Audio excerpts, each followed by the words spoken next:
Hi అండి. Tailoring వీడియోలు పెట్టి చాలా రోజులయింది కదా! ఊరెళ్ళానండి. సారీ. కొంచెం లేట్ అయింది. రేపటి నుంచి టైలరింగ్ వీడియోస్ కంటిన్యూస్‌గా పెడతాను. ఊరు వెళ్ళేటప్పుడు మాత్రం చాలా హుషారుగా వెళ్తాము. కానీ అటునుంచి వచ్చేటప్పుడు మాత్రం చాలా డల్ అయిపోతాము. ఏదో ఫీలింగ్, ఏదో మిస్ అవుతున్నామనే ఫీలింగ్ మాత్రం అందరిలో ఉంటుంది కదా!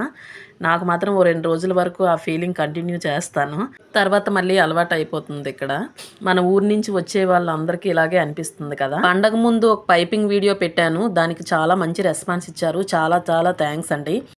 నాకింకా టైలరింగ్ వీడియోస్ కంటిన్యూ చేయాలనే ఇంట్రెస్ట్ కల్పించారు. అండ్ మీలో ఎవరికైనా పైపింగ్ నీట్ ఫినిషింగ్‌తో సన్నగా వెయ్యాలని ఇంట్రెస్ట్ ఉంటే చెప్పండి. నేనెలా వేసుకుంటానో లాంగ్ వీడియో తీసి పెడతాను. పైపింగ్ వీడియో కిందన ఒకతను కామెంట్ చేశారు.